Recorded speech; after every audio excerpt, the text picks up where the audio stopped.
आज विश्व योग दिवस पर मैं दीपिका सिंह उच्च अध्ययन शिक्षा संस्थान मानित विश्वविद्यालय के तरफ से आप सभी का हार्दिक स्वागत करती हूँ। गांधी विद्या मंदिर कई दशकों से योग अभ्यास के लिए लोगों को प्रेरित करता आ रहा है। इस क्रम की शुरुआत गांधी विद्या मंदिर के संस्थापक स्वामी श्री श्री रामशरण जी महाराज ने की और उसी परंपरा को आगे बढ़ाते हुए माननीय कुलाधिपति महोदय श्री कनकमल दुगड़ जी उच्च अध्ययन शिक्षा संस्थान मानित विश्वविद्यालय सरदार शहर वर्षों से योग अभ्यास करते कराते आ रहे हैं। हर वर्ष अंतर्राष्ट्रीय योग दिवस पर उच्च अध्ययन शिक्षा संस्थान मानित विश्वविद्यालय सरदार शहर योग कार्यक्रम का आयोजन करती है, पर इस वर्ष कोरोना महामारी के कारण हमें घर बैठे योग करने का सुझाव है। इसी क्रम में आइए कुलाधिपति महोदय के मार्गदर्शन में उच्च अध्ययन शिक्षा संस्थान मानित विश्वविद्यालय के विद्यार्थी अभिषेक सायरे ने प्राथमिक योग क्रियाओं की अभ्यास की है, जो हमें घर बैठे योग दिवस मनाने का सुनहरा अवसर दे रही है।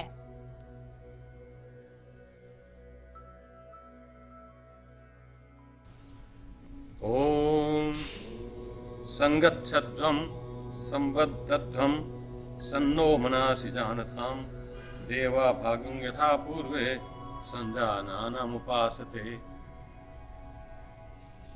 योग भारतीय संस्कृति की एक महत्वपूर्ण कड़ी है। योग भौतिक से लेकर आध्यात्मिक तक इसकी गति सब पूरे क्षेत्र में है, मानवता के हर पक्ष में है।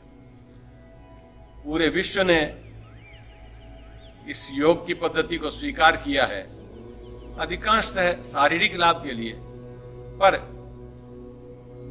कुछ लोग ऐसे भी हैं जो योग का वास्तविक लाभ लेना चाहते हैं, जो आध्यात्मिक और जो पारलौकिक आधार है। वो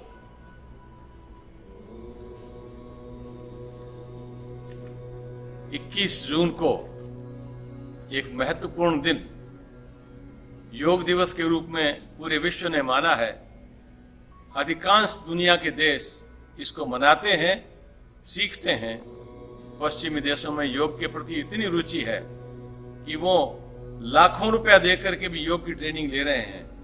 मुझे बताया गया कि एक एक क्रिया की ट्रेनिंग के लिए वो 1000, 2000, 3000 डॉलर देते हैं। ये रुचि है।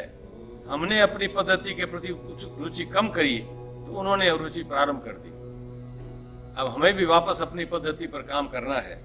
और बड़ी सुंदर बात है कि सरकार ने योग दिवस मना करके विद्यालयों में और अन्य संस्थाओं में योग की क्रिया सिखाने का क्रम शुरू किया है। योग संचालन से पहले शरीर को थोड़ा वार्म अप किया जाता है, शरीर में थोड़ा सा संचार रक्त का बढ़ाया जाता है, और वार्मिंग अप की ये क्रिया है। सीधे खड़े होकर के बाद में ग्रीवा संचालन के द्वारा।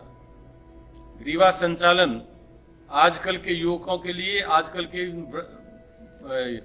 वृद्धों के लिए भी बहुत आवश्यक है, क्योंकि ग्रीवा संचालन से सर्वाइकल स्पॉन्डिलोसिस इसका प्रतिकार होता है, इसका रोका जाता है। और ये आजकल मोबाइल ज्यादा चलने से, टेबल पर काम करने से युवकों में बहुत जल्दी गर्दन में दर्द शुरू हो जाता है। बहुत लोगों को बाद में दर्द के साथ साथ चक्कर आने शुरू हो जाते हैं। गर्दन यूं हिलनी बंद हो जाती है, अकड़ जाती है। अगर ये ग्रीवा संचालन किया जाए तो वो नहीं होता। ये बहुत जरूरी क्रिया है, खास करके आज के परिप्रेक्ष्य में। गर्दन को आगे पीछे झुकाया जाता है, गर्दन को दाएं बाएं घुमाया जाता है, गर्दन को टेढ़ा चलाया जाता है और फिर गर्दन को पूरा गोल घुमाया जाता है। इस सब से गला हमारा ऐसा एक अवयव है जो ऊपरी के अंगों में हमारे रक्त पहुंचाने का सबसे बड़ा माध्यम है, लेकिन ये बहुत संकरा है, तो इसको हमें साफ रखना पड़ेगा और वो सफाई ग्रीवा संचालन से होती है और ये क्रियाएं बहुत आवश्यक हैं, वरना शारीरिक विकृतियां पैदा हो जाएंगी। इसी तरह ग्रीवा संचालन के साथ स्कंद संचालन बहुत आम हो गया है आजकल। फ्रोजन शोल्डर जैसे रोग, अकड़ जाता है शरीर, हाथ ऊपर नहीं उठा सकते, लेकिन स्कंद संचालन जो करते हैं उनका ये कभी फ्रोजन शोल्डर नहीं हो सकता। ये भी बहुत आवश्यक क्रिया है।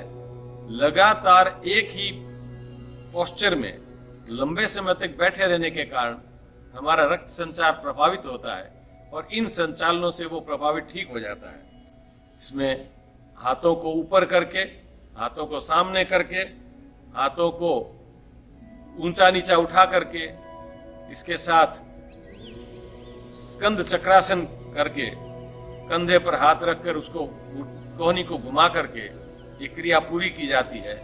इससे सर्वाइकल जोन से बिल्कुल नीचे तो स्पाइन में अकड़न नहीं आती, वहां से कोई बाधा रुकावट नहीं होती। जैसे ताड़ का वृक्ष बिल्कुल सीधा होता है, लंबा होता है, उसी तरह हम शरीर के हाथ को उठा करके ऊपर और शरीर को नीचे से एड़ी उठा करके ऐसे ऊंचा करते हैं और ये मन में कल्पना करते हैं कि ऊपर से कोई शक्ति हमारे हाथों को ऊपर खींच रही है, जिससे नीचे के सारी जो नसें हैं वो सीधी हो जाती हैं और सीधी नसों में जो अटका हुआ कहीं मैल है वो निकल जाता है। तो ये एक बहुत उपयोगी आसन है। इसी का एक थोड़ा सा और विकसित रूप है वृक्षासन। इसमें सीधे उठने के साथ साथ एक पांव पर खड़े होकर के दूसरा पांव इकट्ठा करके किया जाता है। इससे कमर पर कुछ विशेष लाभ मिलता है कमर को। इसके बाद हम करेंगे आगे झुकने की क्रिया। इसको कई योगी हस्त पादासन भी कहते हैं, पाद हस्तासन भी कहते हैं, लेकिन ये आगे झुक करके हाथों से पांव के अंगुलियों को, अंगूठे को पकड़ना, सर को नीचे रखना, लेकिन घुटनों को झुकने नहीं देना, यह आवश्यक है। इसी को आदर्श रूप में किया जाए तो इतना झुक जाते हैं कि नाक घुटने के स्पर्श करती है। ये बहुत उपयोगी आसन है। ये पूरे शरीर की क्रिया को, संचार को तो ठीक करता ही है, लेकिन साथ साथ पेट की, पाचन तंत्र की अन्य संबंधी बीमारियों को भी दूर करता है। ये आसन मोटे पेट को कम करने में बहुत काम करता है। ये बैठ करके भी पश्चिमोत्तानासन के रूप में किया जा सकता है और खड़े होकर के किया जा सकता है। दोनों में लाभ में कोई बहुत ज्यादा अंतर नहीं है, लेकिन हमने कमर के आगे झुकने के आसन किए। अब जितना आगे करना चाहिए उतना ही पीछे की ओर भी करना चाहिए, क्योंकि आगे झुकने का तो बहुत सारे चिकित्सक मना भी करते हैं, लेकिन पीछे झुकने में कोई नुकसान नहीं बताता। और कमर को लचीली रखने के लिए दोनों तरफ झुकना आवश्यक है। वैसे भी जितना आगे झुकोगे उतना पीछे झुकना आवश्यक है, योग में कहा गया है। जितना बाएं झुकोगे उतना दाहिने झुकना आवश्यक है, वरना एक तरफ झुक के काम करोगे तो या तो नाभि टेढ़ी हो जाएगी या एक शरीर मजबूत हो जाएगा, एक अंग कमजोर हो जाएगा। ये अर्ध चक्रासन ये इसी तरह किया जाता है। कमर पर हाथ रख के कमर को सीधा, पांव पूरे सीधे रहें और पांव के ऊपर कमर से पीछे की तरफ झुका करके और इसको पीछे की तरफ शरीर को मोड़ा जाता है। इससे भी लंबर जोन को बहुत अच्छा बल मिलता है। साथ ही पांव में रक्त का संचार जो बहुत लोगों को बाधित हो जाता है, खास करके कुछ खास बीमारियों में पांव में शून्य तक हो जाती है, यह आसन करने वालों को वो नहीं होता। त्रिकोणासन ये भी दो तरह से होता है। एक तरह जो आप देख रहे हैं जिसमें दाएं हाथ से बायां पांव पकड़ना, एक बायां हाथ से दायां पांव पकड़ना। दूसरा होता है जिससे दाहिना हाथ कमर झुका करके दाहिने पांव को छूना और बायां हाथ से बाएं पांव को छूना और टेढ़ा होना। दोनों में बहुत लाभ है। कमर के लचीलापन करने बनाने के लिए बहुत आवश्यक है। अब बैठ करके भद्रासन किया जाता है। भद्रासन में जो शरीर के नीचे के तंत्र हैं उनको बल मिलता है, मूत्र संस्थान को और प्रजनन संस्थान को विशेष रूप से इसमें बल मिलता है। वृद्ध उम्र में पेशाब की शिकायत हो जाती है, कईयों को प्रोस्टेट की प्रॉब्लम हो जाती है, पेशाब रुक जाता है। ये करने वालों को वो नहीं होता। ये करने वालों को पूरा मूत्र तंत्र और प्रजनन तंत्र सब पूरा स्वस्थ रहता है। अगला आसन वज्रासन है। वज्रासन यूं तो करने को बहुत सीधा आसन बताते हैं, लेकिन क्योंकि आसन में कुछ देर टिकना होता है तब लाभ होता है, तो शुरू के अभ्यासियों के पांव शून्य होने लग जाते हैं, पर कुछ दिन अभ्यास के बाद वो ठीक हो जाता है। पर ये एक ऐसा आवश्यक आसन है, इसको भोजन के बाद किया जाए कुछ मिनट के लिए तो पाचन संस्थान को बहुत बल मिलता है। पेट की शिकायतें, गैस की शिकायत, आम की शिकायत, इन बीमारियों वालों को इससे बहुत लाभ होता है। पाचन तंत्र सही रहेगा तो अधिकांश शरीर के अवयवों को शुद्ध रक्त मिलेगा और वो शुद्ध रक्त कहीं बीमारी को पैदा नहीं होने देगा। अगला आसन अपन करेंगे अर्ध उष्ट्रासन। अर्ध उष्ट्रासन में घुटनों के बल खड़े होकर के धड़ को पीछे झुका करके कमर पर हाथ रख के पीछे को जोर दिया जाता है। ये भी पहले जो हमने किया था इस तरह के आसन का ही लाभ है इसमें, लेकिन इसको और अधिक लाभ इसलिए हो जाता है कि इसमें पीछे का उत्तान थोड़ा ज्यादा हो जाता है। इसी को थोड़ा आगे बढ़ा के किया जाए तो ये उष्ट्रासन हो जाता है। उष्ट्रासन पीछे की तरफ झुकने वाला बहुत महत्वपूर्ण आसन है और इससे कंधे से लेकर के कमर तक बहुत शरीर को लचीलापन और बल मिलता है। आगे हम शशकासन करेंगे। शशकासन खरगोश को कहते हैं, शशक। उसकी तरह नीचे झुक करके वज्रासन में हाथों को और सर को जमीन पर टिका देते हैं। ये एक बहुत ठंडा आसन है। जो उग्र प्रकृति के हैं, गुस्से लोग हैं, वो अगर लंबे समय तक इस आसन को करें तो गुस्सा कम हो जाता है, प्रकृति शांत हो जाती है। वैसे भी नाड़ी तंत्र को शांत करने के लिए बहुत अच्छा आसन है और इससे आगे झुकने के कारण श्वास की क्रिया पर भी बहुत अच्छा प्रभाव पड़ता है। इसके बाद हम देखेंगे वो उत्तान मंडूकासन। मंडूकासन पूरा होता है दूसरी तरह से होता है, लेकिन ये उत्तान मंडूकासन में घुटने चौड़े करके घुटने के धड़ को पंजों पर टिका करके और हाथों को ऊपर करके बाहु को कान के पास लगा करके हाथों से अपने बाहु को खींचा जाता है ऊपर। यह भी पूरे पीठ के तंत्र को बहुत लाभ देता है और पीठ और ग्रीवा के दर्द में बहुत फायदा करता है। आगे का आसन वक्रासन करते हैं। वक्रासन मत्स्येंद्रासन और उससे हल्का अर्ध मत्स्येंद्रासन इसी का और हल्का रूप है, लेकिन कमर को ट्विस्ट दे करके करने के कारण इसमें वो मांसपेशियां सबल होती हैं, वो तंतु जागृत होते हैं जो कमर के आगे और पीछे झुकने में नहीं होते। और क्योंकि वहां थोड़ा सा जोर पड़ता है कमर को, इसलिए कुछ नाड़िकाएं जो अन्य आसनों से क्रियाशील नहीं होती है वो इससे क्रियाशील होती है। आगे हम करेंगे मकरासन। मकरासन कई तरह से किया जाता है, लेकिन सबसे सीधी विधि है कि पेट पर लेट जाइए, पांवों को खोल लीजिए दोनों तरफ, पंजों को फिर बाहर की तरफ कर लीजिए और सर को हाथों पर टिका दीजिए। यह विश्राम का आसन है, लेकिन इसके साथ इसके पहले के आसनों के लाभ को मिलने में और शरीर के कुछ अवयवों को उसका रक्त संचार बढ़ाने में इसका बहुत उपयोग है। यह कटी प्रदेश को लाभ करता है, पीठ संबंधी बीमारियों को दूर करता है, हड्डी की बीमारियों को ठीक करता है। अब भुजंगासन, सांप को भुजंग कहते हैं। सांप की तरह आसन, कूहनी को जमीन पर टिका देंगे उल्टा लेट करके और धड़ को, नाभि को जमीन पर टिकाए हुए नाभि से ऊपर के धड़ को ऊपर उठाएंगे और सर को पीछे झुकाएंगे। इससे भी कमर की सारी गुणकों को, वर्टेब्रास को, बीच में जो डिस्क होती है उसको बल मिलता है और बहुत रक्त संचार के लिए उपयोगी है। हमारे रक्त का महत्वपूर्ण संचार सारा रीढ़ की हड्डी के बीच में से होता है और वो संचार ठीक रहेगा तो सारे शरीर के अवयव ठीक रहेंगे। भुजंगासन के साथ यही है। भुजंगासन कोहनी टिका करके भी होता है और कोहनी को उठा करके और धड़ को ऊंचा करके भी होता है, लेकिन नाभि से ऊपर का धड़ उठना चाहिए, नाभि से नीचे का हिस्सा जमीन पर टिका रहना चाहिए, ये आवश्यक है इसमें। आगे हम शलभासन करेंगे। शलभासन में उल्टे लेट करके पांवों को सीधा धड़ के पास रख करके पांवों को ऊपर उठाया जाता है। पांवों के पीछे की वो नसें जो अन्य किसी भी प्रकार एक्टिव नहीं होती हैं और कुछ आगे की नसें भी, वो इस आसन से एक्टिव होती हैं। यह उन नसों को एक्टिवेट करता है जो नस दूसरे किसी आसन से एक्टिवेट नहीं होती है। यह कमर की तकलीफ के लिए बहुत उपयोगी है।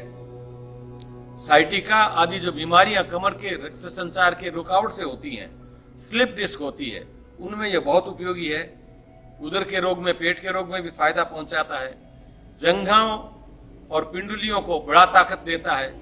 पांव में एक निश्चित उम्र के बाद रक्त संचार कम हो जाता है, उसको बनाए रखता है। अब इसके बाद हम सेतुबंध आसन करेंगे। सेतुबंध आसन चक्रासन का एक सहज रूप है। चक्रासन में हम खाली हाथ और पांव टिका करके रखते हैं, जमीन पर पूरा धड़ एक गोलाई की तरह बना करके रखते हैं। लेकिन सेतुबंध आसन में कंधे और सर जमीन पर टिका होता है, बीच का धड़ ऊंचा होता है, घुटने टिके हुए होते हैं। यह भी कमर को लचीली करने के लिए बहुत उपयोगी होता है और इससे भी चिंता और अवसाद मिटते हैं। इसके साथ पेट की अवयवों को, पाचन तंत्र को बहुत बल मिलता है। अब हम इसके बाद उत्तान पादासन करेंगे। उत्तान पादासन में सीधे लेट जाइए, हाथों को धड़ के किनारे रखिए, तीरपड़ के पास रखिए और कुल्हों से ऊपर, टांगों को ऊपर की ओर उठाइए और वहां टिकिए। इससे उदर की मांसपेशियों को, उदर के तंतुओं को बहुत लाभ मिलता है। खास करके जिन लोगों को पेट बढ़ा हुआ होता है, जिन लोगों को पीठ में कुछ प्रॉब्लम होती है, कुछ समस्या होती है, उन लोगों के लिए आसन बहुत लाभ करता है। पेट की वायु को शांत करता है, पेट की मांसपेशियों को मजबूत करता है। पेट जो आगे बढ़ जाता है उसको भीतर संकोच करके ठीक कर देता है और श्वासन क्रिया में भी लाभ करता है। अब अर्ध हलासन पर करेंगे। हलासन में सीधा लेट करके पांवों को सीधा उठा करके बिना घुटनों को मोड़े पांव के अंगूठों को सर के ऊपर से लेकर के वापस जमीन पर टिकाया जाता है, लेकिन ये मुश्किल है। इसलिए प्रारंभिक अभ्यासियों के लिए खाली पांव को धड़ के साथ 90 अंश के कोण पर उठा करके टिकाया जाता है। इससे हलासन के कुछ लाभ होते हैं और इसके साथ साथ उदर के और कमर के बहुत से रोगों को लाभ मिलता है। कब्ज, बदहजमी मिटाने में ये बहुत काम करता है और तनाव को मिटाने में ये अच्छा काम करता है। इसके बाद पवन मुक्तासन होता है। आजकल गैस की शिकायत तो बहुत कॉमन है। पवन मुक्तासन में सीधा बिल्कुल लेट करके एक घुटने को ऊपर उठाते हैं, हाथ से पकड़ते हैं और उसको पेट पर दबाते हैं और पांव के घुटनों पर नाक को स्पर्श करने की कोशिश करते हैं, सर को उठा करके। पहले एक पांव से होता है, फिर दूसरे पांव से होता है, फिर दोनों पांव से एक साथ होता है। इससे पेट की क्रियाओं को बहुत लाभ मिलता है। गैस की बीमारी के, वायु की बीमारी के लिए तो पेट में जो होती है उसके लिए तो रामबाण आसन है। इसमें पेट पर दबाव पड़ता है जिससे पेट बढ़ा हुआ होता है तो संकोच करने में लाभ होता है, कब्ज को दूर करता है और पीठ की मांसपेशियों को भी ये ताकत देता है। सब आसन पूरा करने के बाद एक बार शवासन अवश्य करना चाहिए। शवासन इसलिए आवश्यक है कि सारे आसनों का जो लाभ है वो पूरा लाभ शवासन में प्राप्त होता है। सीधे ऊपर की ओर मुंह करके लेट जाइए। पांवों के बीच में, पांवों की एड़ियों के बीच में कम से कम उतनी दूरी रहे जितना चौड़ा हमारे कंधे हैं। पंजे बाहर की तरफ ढीले छोड़े हुए हाथ शरीर से थोड़ा दूर रख करके एकदम ढीले छोड़े हुए, हथेलियां ऊपर आसमान की तरफ, और एकदम शरीर के हर अवयव को ढीला छोड़ देते हैं, ताकि जिन जिन आसनों से जिन जिन तंतुओं को संचालन मिला है वो क्रियाएं शांत हो जाएं। जो वहां से उखड़े हुए विजातीय द्रव्य हैं, जो टॉक्सिन्स हैं, वो धीरे धीरे के अपने सही स्थान पर जाकर के उनको निकलने का रास्ता बन जाए। ये शवासन में बहुत आवश्यक है।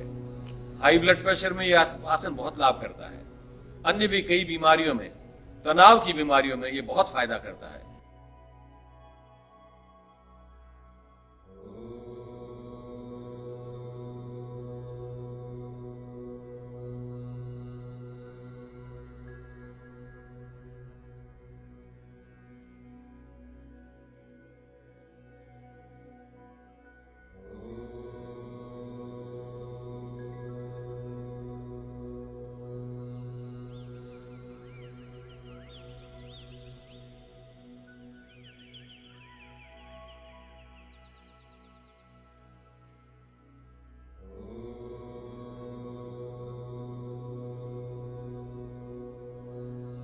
और तनाव के कारण आजकल तो डॉक्टर मानने लगे हैं अधिकांश बीमारियों का मूल कारण तनाव है, शारीरिक कारण नहीं होते हैं, और उसमें शवासन बहुत फायदा करता है। देखा गया है कि ब्लड प्रेशर जिनको ऊंचा रहता है वो भी अगर शवासन नियमित खाली पेट करें तो उनको बहुत लाभ होता है। इसी तरह पद्मासन लगा करके, सिद्धासन लगा करके, या अन्य सीधा बैठने के कोई आसन में बैठ करके हम ध्यान करें थोड़ी देर। ध्यान अपने आप में पूर्ण विज्ञान है, और ध्यान के साथ हमारे चित्त की, मन की चंचलता को रोकने में बहुत लाभ मिलता है। और मन की चंचलता रोकने के साथ हमारी एकाग्रता बढ़ती है, दिमाग की शक्ति बढ़ती है, और उसके साथ हम किसी काम को करने में अपने दिमाग को केंद्रित कर सकते हैं। ध्यान में अपने आप में विस्तार से बताने से बहुत सारी क्रियाओं का लाभ होता है, लेकिन श्वास सहज चलेगा, श्वास में जोर नहीं करेंगे। और इसमें आमतौर से श्वास को देखा ही जाता है। तो सहज श्वास चल रहा है तो हम देखते हैं कि श्वास भीतर जा रहा है, अपने आप वापस बाहर आ रहा है, फिर भीतर जा रहा है, फिर बाहर आ रहा है। जब श्वास पर मन टिकना प्रारंभ हो जाएगा तो फिर मन को एकाग्रता की आदत पड़ जाएगी। आसनों के बाद प्राणायाम किया जाता है, और प्राणायाम में सबसे पहले कपालभाति से प्रारंभ करते हैं। कपालभाति योग की भाषा में प्राणायाम नहीं है, ये शोधन क्रम है। 6 शोधन क्रम बताए हैं, उनमें एक कपालभाति है। नेति, धोती, वस्ती, कपालभाति, त्राटक और नौली, ये क्रियाएं शोधन क्रम की है। ये प्राणायाम की क्रिया नहीं है, लेकिन क्योंकि इसमें श्वास का गति होती है विशेष रूप से, इसलिए बहुत सारे लोग इसको प्राणायाम मान लेते हैं। इसमें सांस सहज रूप से खींचा जाता है और पेट से झटका देके सांस छोड़ा जाता है, और इसको बार बार करते हैं। इसकी गति को धीरे धीरे करके बढ़ाया जाता है। आमतौर से प्रारंभिक अभ्यासियों के लिए 1 सेकंड में एक बार करना उचित माना जाता है, लेकिन और आगे के अभ्यासियों के लिए उसको और तेजी से भी किया जाता है। लेकिन इसमें शरीर का कोई भी अंग न हिले सिवाय उदर के, सिवाय पेट के। श्वास चले लेकिन कंधे नहीं हिले, गर्दन नहीं हिले, शरीर हिले नहीं, ये आवश्यक है। यह प्राणायाम हमारे सिर के कपाल को शुद्ध करता है, इसलिए स्मरण शक्ति और अन्य कामों को संचालन करता ही करता है। लेकिन श्वासन तंत्र में बड़ा लाभ करता है। तेजी से श्वास छोड़ने के कारण हमारी ब्रोंकल ट्यूब में जहां भी कोई रुकावट होगी वो साफ हो जाएगी। ब्रोंकाइटिस, जुखाम, नजला, इन रोगियों की यह चिकित्सा इससे हो सकती है। इसमें सारे शरीर की तंत्रिकाओं के, और वो गति सारे शरीर की तंत्रिकाओं को चैतन्य कर देती है। ये बहुत लाभ की क्रिया है, और इसको कुछ महान योगी बहुत लंबा क्रिया बताते हैं। एक महान योगी जिनको मैंने पूछा तो उन्होंने कहा कम से कम आधा घंटा तो करो ही करो, और अगर रोग को ठीक करना है तो रोज 1 घंटा करो, और इससे भी नहीं हो रहा था दोनों टाइम 1-1 घंटा करो। पर योग को खाली पेट करना चाहिए, इससे शाम को होगा तो भोजन के बाद 4.5-5 घंटे के बाद होगा। ये क्रिया बहुत महत्वपूर्ण है, और इससे पूरे शरीर को लाभ मिलता है। इसके बाद नाड़ी शोधन प्राणायाम। नाड़ी शोधन में बाएं नासिका से शुरू किया जाता है, दाहिना नासिका बंद कर लेते हैं, हाथ से अंगूठे से बंद होता है, दाई नासिका को बंद करके बाई नासिका से सांस खींचा जाता है, धीरे धीरे खींचते हैं और फिर दाहिनी नासिका से निकाल देते हैं, बाई नासिका बंद कर लेते हैं। वापस जब सांस लेना होता है तो दाहिने सांस से लेते हैं, नासिका से लेते हैं, बाएं तरफ से निकालते हैं। ये एक आवृत्ति हो गई। इस तरह की आवृत्तियां कई बार करनी पड़ती हैं। ये नाड़ी शोधन इसको इसलिए कहा गया है कि नाड़ियों में जमे हुए किसी भी मल को, किसी भी दोष को ये प्राणायाम धीरे धीरे करके सबको शुद्ध कर देता है, सब रुकावटों को मिटा देता है, सब विजातीय द्रव्य को, जिनको आजकल टॉक्सिन्स बोलते हैं, उनको वहां से उखाड़ देता है। जहां अटके हुए उखाड़ देता है। उखाड़ने के बाद आयुर्वेद की भाषा में कहें तो शाखागत दोष जो होते हैं वो कोष्ठगत हो जाते हैं, सब पेट में आते हैं और मलमूत्र के द्वारा निकल जाते हैं। ये फेफड़ों को मजबूत, कमजोर फेफड़ों को मजबूत करने के लिए बहुत उपयोगी है, नाड़ियों को शुद्ध करने के लिए उपयोगी है, मन की चंचलता भी इससे कम होती है, और प्राण के आयाम में, प्राण उसको कहते हैं हमारे जीवन में, शरीर में जो चैतन्य है उसको प्राण कहते हैं। तो प्राण को चैतन्य करने में, प्राण को रोक रखने में यह प्राणायाम बहुत उपयोगी है। इसके बाद हम शीतली प्राणायाम करेंगे। शीतली प्राणायाम में जीव को नली की तरह मोड़ दिया जाता है, बाहर निकाल करके, मुंह से बाहर निकाल करके, और उस नली के भीतर से श्वास खींचा जाता है। धीरे धीरे श्वास खींचते हैं, पूरा पेट भर जाता है, छाती भर जाती है, फिर मुंह बंद करके नाक से निकाल देते हैं। ये बहुत ठंडा प्राणायाम है।